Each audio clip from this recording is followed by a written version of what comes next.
कुम्हार की लड़की ने अपने पति को राजमहल के आंगन में बीचों बीच पलंग डालकर सुला दिया। आज की रात उसे कैसे भी करके अपने पति को मरने नहीं देना था।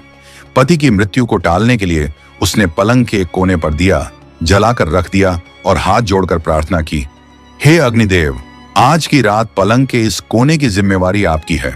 अगर मेरी पतिव्रता सच्ची है तो मेरे पति की रक्षा करना। पलंग के दूसरे कोने पर एक लोटा जल भरकर रख दिया और बोली, हे जलदेव, अगर मेरी भक्ति सच्ची है तो आज की रात मेरे पति की रक्षा करना। शौर्यवती ने पलंग के तीसरे कोने के पास कुछ गेहूं के बीज रख दिए और बोली, हे अन्न देवता, इस कोने का भार मैं आपको सौंप रही हूं। आज रात मेरे पति की रक्षा का दायित्व आपका है। और पलंग के चौथे कोने के पास वह खुद खड़ी हो गई। जब नाग उसके पति को मारने में असफल हो गया तो अब की बार धर्मराज ने राजा के लड़के के प्राण हरने के लिए खुद बेमाता को भेजा। कहानी को बीच में रोककर आपको बताता चलूं कि बेमाता भी धर्मराज की एक खास इकाई है। जैसे यमराज और यम के दूत होते हैं, कहते हैं बेमाता का लिखा हुआ कोई भी नहीं टाल सकता। बेमाता जब राजा के लड़के के प्राण लेने आई तो उसे पलंग के पहले कोने पर अग्निदेव का पहरा मिला। बेमाता को देख अग्निदेव बोले, अगर तुम मेरे ऊपर से जाकर राजा के लड़के के प्राण हरोगी तो मेरा तो कोई आदर मान ही नहीं रहेगा।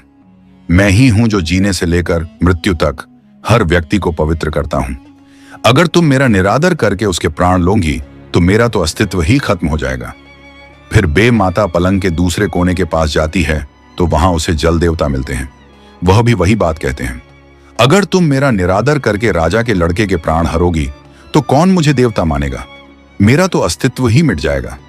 जब वह पलंग के तीसरे कोने पर जाती है तो वहां उसे अन्न देवता का पहरा मिलता है। वह भी वही बात कहते हैं। बेटा अन्न देवता की बात भी मान लेती है। जब वह पलंग के चौथे यानी आखिरी कोने के पास जाती है तो उन्हें देखते ही कुम्हार की लड़की भागकर बेमाता के पास आकर उसके पैर दबा देती है। जैसे ही शौर्यवती बेमाता के पैर दबाती है तो वे बोल पड़ती हैं, सदा सुखी रहो, सदा सुहागन रहो, भगवान तुम्हारी जोड़ी बनाए रखें। बेमाता जल्दबाजी में यह सब बोल जाती है। उसे ध्यान ही नहीं रहा कि वह यहां उसे आशीर्वाद देने नहीं बल्कि उसके पति के प्राण लेने के लिए आई है। अब मुख से शब्द तो निकल चुके थे। बेमाता कुम्हार की लड़की से बोली, तुमने तो बड़ा गजब कर दिया। मैं यहां तुम्हारे पति के प्राण लेने के लिए आई थी। इसकी तो सिर्फ आज की ही आयु है।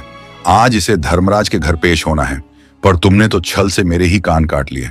जल्दी से मैं मेरे पैर दबाकर मुझसे ही सदा सुहागन का आशीर्वाद ले लिया। तब शौर्यवती बोली, तो और मैं क्या करती? माता अपने पति को अपने से पहले कैसे मरने देती? अब देख लो माता, या तो आप अपने वचनों से हारी हो जाओ, अन्यथा इन्हें जीवित छोड़ दो। शौर्यवती की बात सुन बेमाता सोच में पड़ जाती है। फिर कुछ सोचकर कहती हैं,